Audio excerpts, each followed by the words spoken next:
Hola, ¿qué tal? Muy buenas noches. Mi nombre es Jaime Chincha y en el Perú de hoy nada está dicho. Este programa versará hoy entre la consternación, la indignación por la muerte de niños, 3 niños en Ica, Cajamarca, la niñita de Independencia, San Juan del Lurigancho. En realidad estamos abrumados con lo que está pasando en el país tan solo en las últimas horas.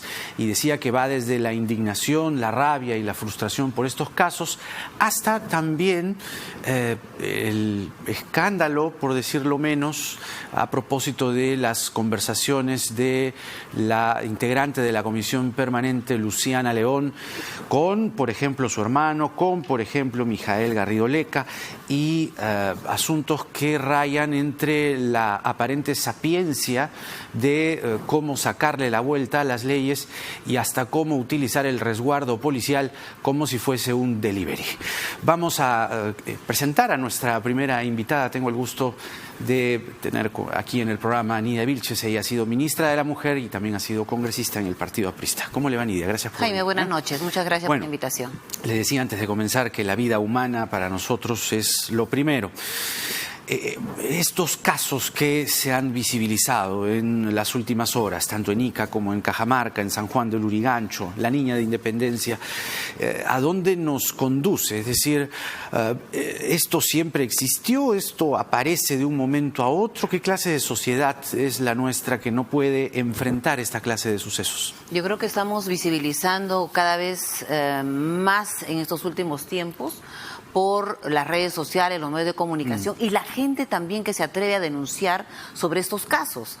Estamos viendo situaciones que han suscitado en la zona urbana y en la zona rural esto es muy cotidiano.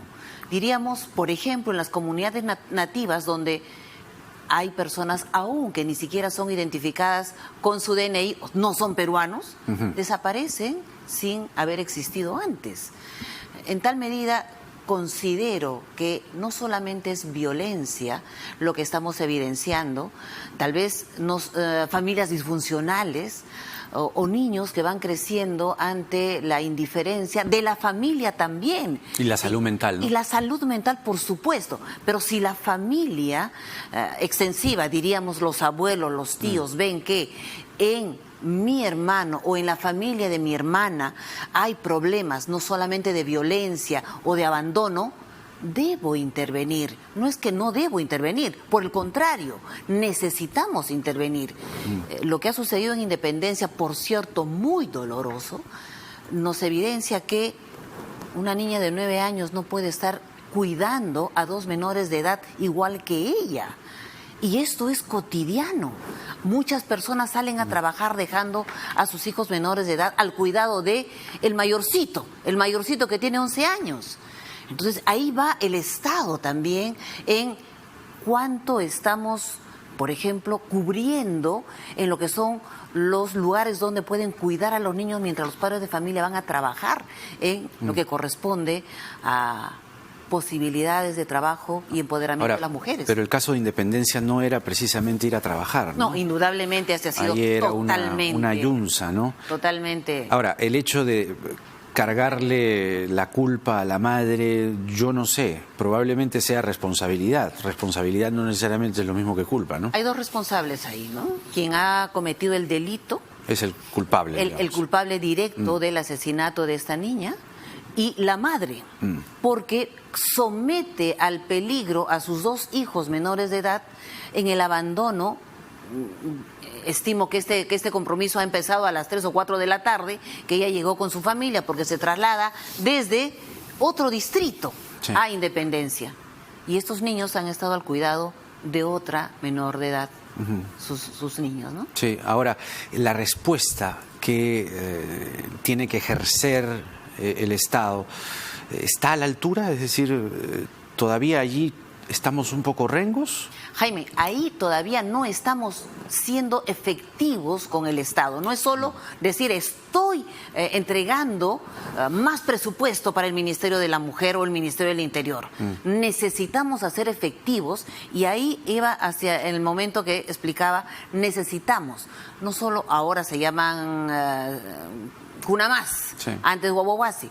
Requerimos centros de cuidados que garanticen a la madre de familia que ese niño o niña va a ser bien cuidado, bien alimentado en tanto vaya a trabajar. Eso aún no lo hemos logrado. El esquema del que fue creado hace más de 20 años, estos centros de cuidado que tiene el Ministerio ahora a cargo del MIDIS, requiere ser reformulado para poder ser una alternativa de empoderar a las mujeres que puedan tener recursos y puedan desligarse de la violencia. Y en este caso, creo que la familia debe intervenir en forma directa. Claro. Vamos al asunto político, que se ha conocido el fin de semana en unas conversaciones en Cuarto Poder. Luciana León, que tiene la militancia suspendida en el Partido Aprista, es lo último que se supo, con, por ejemplo, el ex candidato Mijael Garrido Leca. Mijael le dice: ayer ya levanté 100.000 soles. Ella le dice: tranquilo, mueve solo efectivo, que no te depositen nada.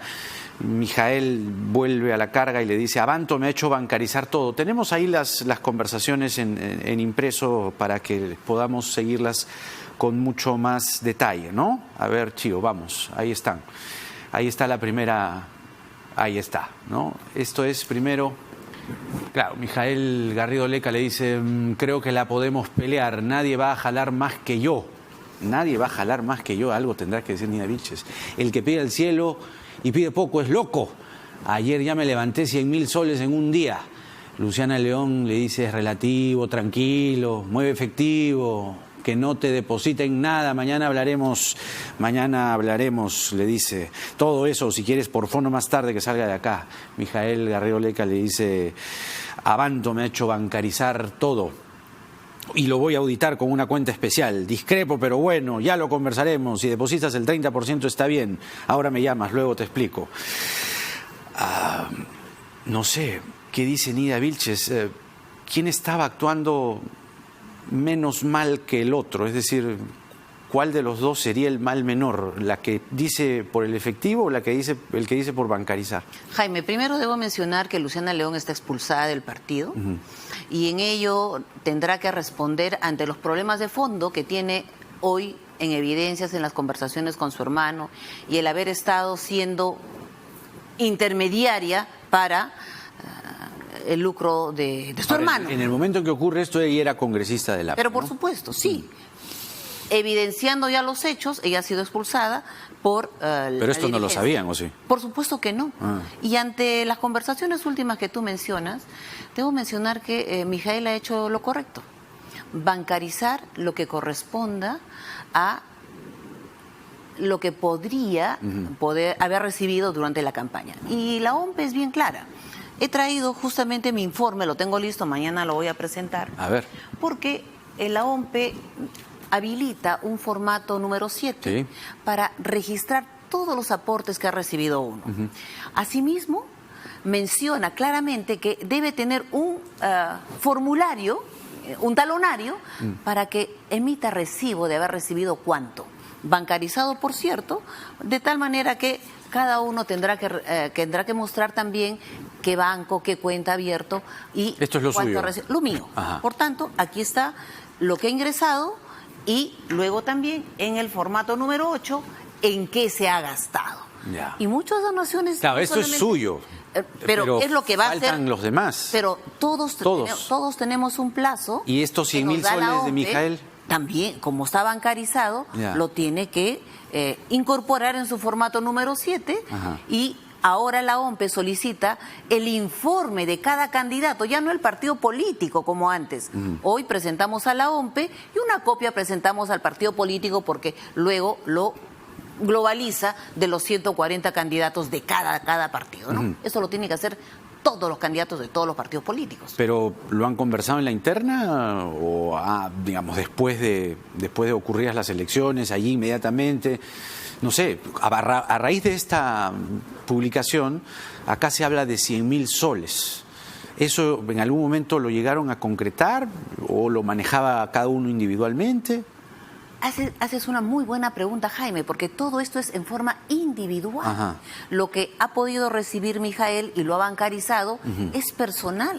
Por tanto, tendrá que, en su formulario número 7, en su formato 7 de la OMPE, tendrá que registrarlo y acompañar también la cuenta que ha abierto para bancarizar todos esos ingresos. De tal manera, y el ¿Exhortaría recibo, usted a Mijael Garrido Leca que haga lo mismo que usted? van a hacer, o sea, estamos obligados, todos los candidatos de todos los partidos políticos. Y esta información se nos ha entregado a nosotros en diciembre. Ya los primeros días de diciembre, Claro, esta conversación es de octubre, ¿no? La necesidad de entregar la información que la OMPE ha formalizado en una resolución que todos tenemos que cumplir. Claro, ahora, es extraño, ¿no? Digamos que las cosas que se leen aquí, por lo menos en este diálogo, resulta extraño, ¿no? Primero dice, ayer ya levanté 100.000 soles, en un día, dice Mijael. Pero después, él dice, Avanto me ha hecho bancarizar todo, lo voy a auditar con una cuenta especial, pero después el mismo Mijael dice, igual ninguno de ellos me ha dado nada todavía. O sea, primero dice que... No, se refiere ahí cuando Luciana le menciona tus amigos de colegio y todo, y ahí Mijael dice, ninguno me ha dado nada. Lo único que tenemos nosotros que registrar aquí es todo lo que ha ingresado por la gestión personal que hace cada uno de los candidatos. Y eso es lo que está normado por la OMPE. Todos los candidatos, de todos los partidos políticos. Claro. De tal manera, y van a ser auditados, y esto es un documento que presentaremos y será de público conocimiento, para saber quiénes financiaron, a qué candidatos, y no son empresas, son personas naturales las que financian al candidato o candidata. ¿Le genera algún tipo de opinión esta forma de Luciana León de sacarle un poco la vuelta a la ley, ¿no? Dice, mueve efectivo, que no te depositen nada. Bueno, yo no entraría a comentar sobre esos diálogos. Lo único que exhortaría a Mijael, que presente de una vez su información a la OMPE, o tal vez ya lo ha presentado, porque tenemos, una vez que culmine el proceso, 60 días para hacerlo, y también presentarlo al partido político al que representamos. Daniel Urresti dice que el nuevo Congreso puede adelantar el antejuicio político para Luciana León, sobre todo luego de estos destapes. ¿Está de acuerdo? Yo creo que sí, debería hacerlo teniendo ya las evidencias, conversaciones. En este caso, ella afronta un proceso como Luciana León. Aquí no está comprometido el partido aprista, no tiene nada que ver y la responsabilidad es personalísima. De tal manera que si hay evidencias y como las conversaciones que están evidenciando, y está dentro del terreno del Ministerio Público. Ahora, pero cuando dialogan Mijael y Luciana León, Mijael es candidato del partido aprista y Luciana León es, digamos, integrante de la Comisión Permanente con un asiento del partido aprista. O sea, sí hay indirectamente, caramba. Además son hijos de dos viejos apristas, como son Rómulo León y Hernán Garrido Leca. Es decir, sí hay una reflexión que cabe respecto a, oiga, lo hacían en virtud de la candidatura por el APRA. No lo hacían tanto por la libre. Ciertamente ellos tienen nombre y apellido y sus responsabilidades las van a establecer Mijael Garrido Leca, por ejemplo, en ese formulario, pero eran del partido aprista. ¿Se da cuenta? Yo realmente rechazo ese tipo de conversaciones porque me da asco. Lo que nosotros debemos evidenciar es que en un trabajo político, y cuando acudimos a alguna persona que pueda colaborar económicamente con la campaña de uno, y además es del partido, indirectamente o directamente, sí, pues, claro. De tal manera que también deberíamos y vamos a responder directamente en lo que hemos gastado esos recursos. Creo que es lo más serio que podemos hacer. No ha habido posibilidad de poner spots en televisión, en radio. Eso ya está prohibido. Sin embargo, creo que podemos evidenciar de que hay recursos que han otorgado algunas personas en efectivo y en especies, porque pueden haberte donado polos o llaveros o lapiceros, que todo eso también va en el informe. Yo rechazo ese tipo de conversaciones y exhorto a Mijael Garrido a que presente cuanto antes su informe económico a la OMPE para que todo esté claro y no haya ninguna duda. Y Mijael Garrido Leca dice, nadie va a jalar más que yo. Usted estaba en el número 2, ¿no? Él estaba en el 3. Yo lo felicito, ha hecho una muy buena campaña. ¿Sí? Sin embargo, creo que el problema de fondo... Pero no llegaron al 5%. El problema de fondo para el partido aprista es otro. ¿Cuál? El poder tener una mejor sintonía entre quienes estamos internamente en el partido para que en forma unida podamos salir y decirles somos alternativa o presentamos esta propuesta al país. Eso nos falta. ¿Hay una crisis para usted en el APRA? Hay una crisis que no queremos afrontar quienes hoy son dirigentes, y los que no somos dirigentes también tenemos responsabilidad. Y exhortamos, y aquí exhorto a mi compañero Mauricio Mulder, a Elías Rodríguez, quienes deben convocar.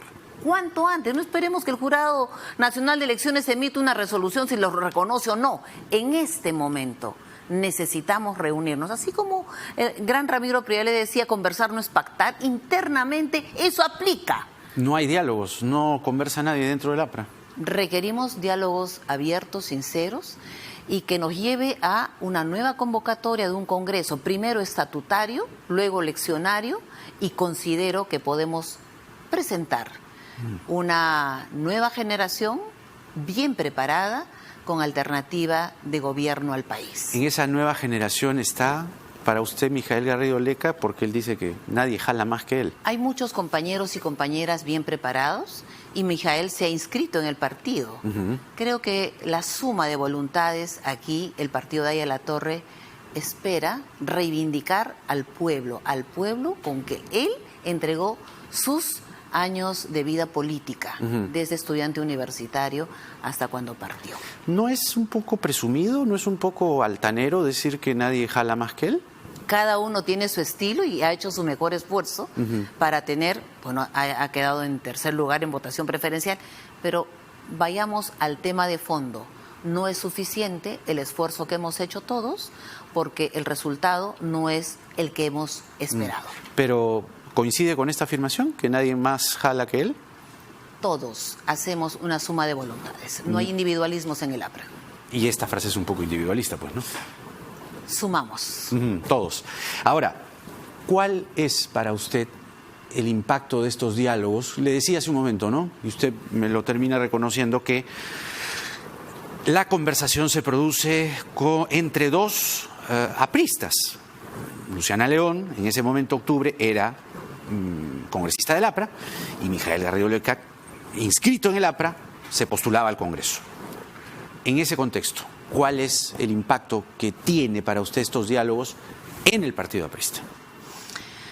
En la condición ya de ser ex militante del partido, Luciana tendrá que resolver no solamente estos diálogos, sino los diálogos de fondo, en el proceso de fondo que tiene con el hermano, los de la Municipalidad de La Victoria, entre otros, donde por los diálogos también podemos nosotros evidenciar que ha habido un tráfico de influencias, ¿no? Me pide el hermano que le consiga la cita, entonces le consigue la cita y por eso estoy cobrando. Para eso no se elige a un congresista de la República. Se elige muy bien. El congresista tiene la función de representación.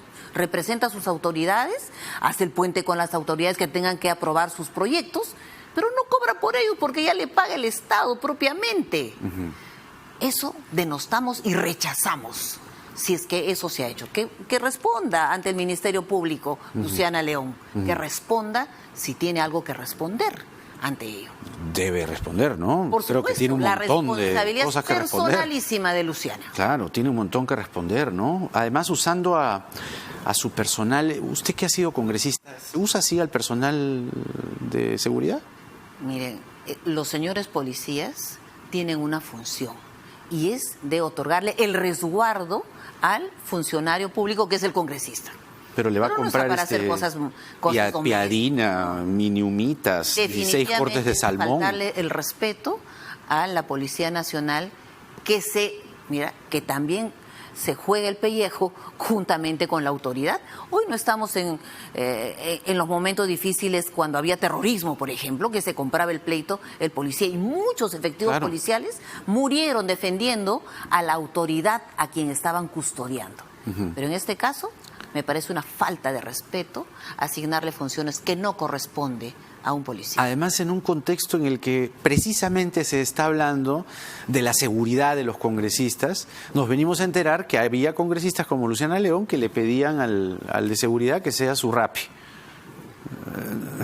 Lamento mucho esa pérdida de objetividad para con la función que realiza un policía de la República. Con todo esto, hablando de Luciana León, ¿cuál es su evaluación sobre su caso? Porque los intocables ediles, los tamalitos, el hermano ahora con haciéndole el puente con el ministro Bruce, el ministro Ismodes, bueno, lo del efectivo, esto es una valoración quizá, ¿no? O un modus operandi también, ¿no? ¿Qué opinión tiene usted con todas estas cosas al día de hoy de Luciana León? Si las evidencias que está filtrando la Fiscalía o las que estamos conociendo, estas se expresan ya en la carpeta para presentar la demanda, creo que Luciana León estaría comprometida. Pero es el terreno de la Fiscalía, no es la nuestra. Nosotros estamos totalmente... diríamos en otras palabras, no esperábamos que una compañera nuestra, hoy ex compañera, pudiera hacer una función o pudiera utilizar el cargo de congresista para hacer lo que aparentemente o lo que estarían vinculándola a este grupo delictivo. Es una organización criminal y además ella está sindicada por la Fiscalía por ser el brazo político de esta organización criminal. Que la Fiscalía haga su trabajo como lo está haciendo y quisiéramos que presenten lo que corresponda a la demanda contra Luciana León y pueda ya responder ante la justicia. Finalmente, Nidia, quería aprovechar su presencia para hablar de también otros diálogos de WhatsApp que aparecieron en los últimos días en torno a Alan García y refiriéndose a los brasileños como los amigos, muy preocupados. La difusión de los diálogos de Roxanne Chisman con el señor Jorge Barata, lo que un poco se está respondiendo respecto a la valoración de estas publicaciones es que el entorno familiar de Alan García estaría muy preocupado por los bienes, porque ahora lo que queda no es ya un proceso penal, porque Alan García ya no está en este mundo, pero sus familias sí, y sobre todo los bienes que se adquirieron. ¿Cómo observa usted esta situación penosa realmente, pero que podría terminar en que se produzca una incautación de la casa, de otra casa en el sur, de un yate, bienes adquiridos por el señor García? Si vamos al fondo del asunto, Jaime, solo está en tela de juicio un bien, que es una casa. Y quienes son la masa hereditaria son la señora Pilar y sus hijos, considerando también a Federico Danto. Y en ello estarán haciendo seguramente el proceso de lo que corresponde cuando fallece una persona. Eso no tiene mayor discrepancia. Si ese es el problema o perdería el inmueble, se lo entregan. Ese no es el tema de fondo. Considero que dentro de la investigación que ha hecho Domingo Pérez, no ha ni siquiera presentado una prueba contra Alan García respecto a involucrar. Claro, hay testimonios. Como dice... Porque Barata le dice a Roxanne Chisman una cosa... ¿Qué le dice? Y también se lo dijo al señor Reina, Erasmo Reina en Curitiba, que él tenía mucho respeto por el señor García, etcétera, etcétera, pero a la hora de testificar ante la justicia brasileña, donde tiene Barata que hablar con la verdad, allí sí señala que tanto Atala como Nava eran los Maiman de Alan García. Y allí se establece todo el correlato de los pagos. Muy bien, Jaime. Tú has mencionado un correlato de declaración de Barata. Pero eso es una pregunta inducida de Domingo Pérez. Él es el que le dice, ¿no será Atala y Lucho Nava el Maiman de Toledo? Es una pregunta Claro, inducida que no debería es una pregunta haberse construida. construida. No, pero ¿por qué no se puede producir una pregunta? Una pregunta es libre de hacerse. El tema es qué responde el investigado. Y el investigado dice sí. Jaime, yo hubiera preguntado... Pero si hubiera dicho no, era pues otra cosa, ¿Pero ¿no? por qué no le preguntó si Alan García cuánto recibió, cuánto le entregó a Alan García? Nunca preguntó Domingo Pérez a Barata cuánto dinero le entregó a Alan García. ¿Por qué no le preguntó directamente? Porque aparentemente, esto digamos, colijo a partir de las declaraciones, aparentemente al hacerle la pregunta de que era el Maiman, había un esquema de hacer los pagos indirectamente. Claro. Pero por eso, más allá de lo que se dilucide en la investigación, ¿usted sigue pensando que todo es una mentira en torno a Alan García? ¿Usted sigue pensando que Alan García no recibió $1? La tesis de Domingo Pérez y el haber involucrado a Nava en su historia y Nava haber vendido su declaración a Domingo Pérez para salir fuera del penal. ¿Usted dice que Nava ha vendido su declaración? Pero por supuesto, para salvar su pellejo y salvar la de su hijo. Y esta no es corroborada con Barata. La telenovela aún tiene más capítulos seguramente, porque aún Domingo Pérez no consigue evidencia de comprometer a Alan García en forma directa y no lo como Barata ha mencionado, no ha habido conversación ni o sea, usted que nos ha iba a decir algo. Usted me parece que iba a decir que no lo va a encontrar. ¿Perdón? Que no va a encontrar una prueba de un pago. En la declaración que hace Barata, tanto a Reina en Brasil como en la conversación de los chats, dice directamente: nunca hubo, nunca entregué, jamás conversé. Pero esa no es una declaración oficial. La declaración oficial es la que Barata le ofrece a la justicia brasileña, donde habla de un esquema de pagos. Habla sobre un esquema de pagos. O sea, no importa lo que diga en el WhatsApp, importa lo que diga en el expediente. Por supuesto, claro. Esto es lo que importa. Por eso. Y que esta esté corroborada.